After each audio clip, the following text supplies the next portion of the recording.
এবারের চ্যাম্পিয়ন্স ট্রফির আয়োজক দেশ হিসেবে লেখা আছে পাকিস্তানের নাম। টুর্নামেন্টের লোগোর নিচেই লেখা আছে নামটি, নজর এড়ায়নি কারোরই। কিন্তু দর্শকদের মনে প্রশ্ন জাগতে পারে, আসলেই কি তাই? কারণ পুরো টুর্নামেন্ট যে হচ্ছে ভারতের ইচ্ছা অনুযায়ী, তাদের কথা মতো, এমনকি তাদের সুবিধার কথা চিন্তা করেই।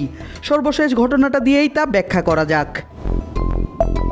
আইসিসি চ্যাম্পিয়ন্স ট্রফি 2025-এর ফাইনালে উঠেছে দুই দল, ভারত এবং নিউজিল্যান্ড। আর সেই ফাইনালে ওঠার জন্য দুই দলকেই খেলতে হয়েছে 4টি করে ম্যাচ। গ্রুপ পর্বের 3টি ম্যাচ খেলে আর সেমিফাইনালের একটি ম্যাচ জিতে ফাইনালের টিকিট কাটতে হয়েছে রোহিত উইলিয়ামসনদের।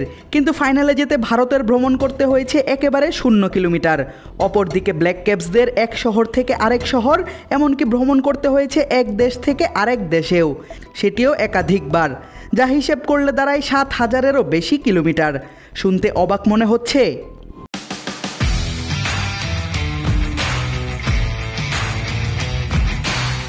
পাকিস্তানে চ্যাম্পিয়ন্স ট্রফির ভেন্যু থাকলেও সেখানে যেতে রাজি হয়নি ভারতীয় ক্রিকেট দল।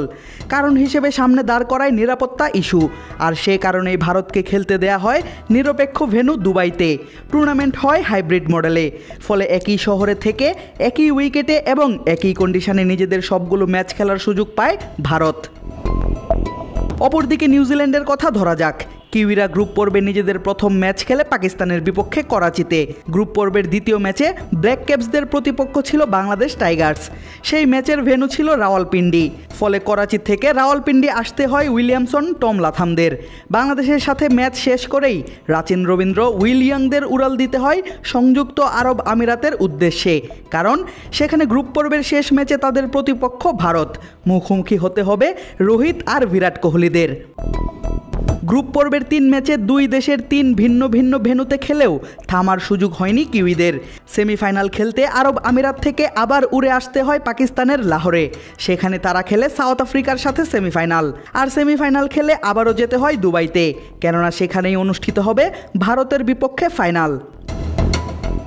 ভারতের এমন বাড়তি সুবিধা পাওয়া নিয়ে অবশ্য তর্কও হয়েছে অনেক। বিশেষ করে ভারত ছাড়া বাকি দেশগুলোর ক্রিকেটার এবং কমেন্ট্রেটররা সমালোচনা করেছেন আইসিসির এমন পক্ষপাতিত্বের। যদিও ভারতের কোচ গৌতম গম্ভীর বলেছিলেন, এটা আমাদের জন্য ততটাই নিরপেক্ষ ভেন্যু যতটা অন্যদের জন্য অন্য ভেন্যু। তার নাকি মনেও নেই সবশেষ কবে কোন টুর্নামেন্টে তারা এখানে খেলেছিল। তবে কোনো রাগ ঢাক না রেখেই দলটির পেসার মোহাম্মদ শামি স্বীকার করেছেন, বাড়তি সুবিধা পাচ্ছে ভারত। আমরা অবশ্যই দারুণ সুবিধা পাচ্ছি। এখানকার পিচ এবং আবহাওয়া আমাদের পরিচিত। একটা মাঠেই যখন আপনি সব ম্যাচ খেলবেন, তখন এটা আসলেই বাড়তি পাওয়া।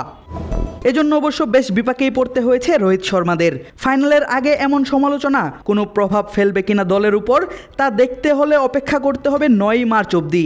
সেদিনই অনুষ্ঠিত হবে 7,000 কিলোমিটার জার্নি করা নিউজিল্যান্ড এবং এক মাঠে খেলার সুবিধা পাওয়া ভারতের মধ্যকার ফাইনাল। আদিব আশরাফ, ক্রিক ফ্রেঞ্জি।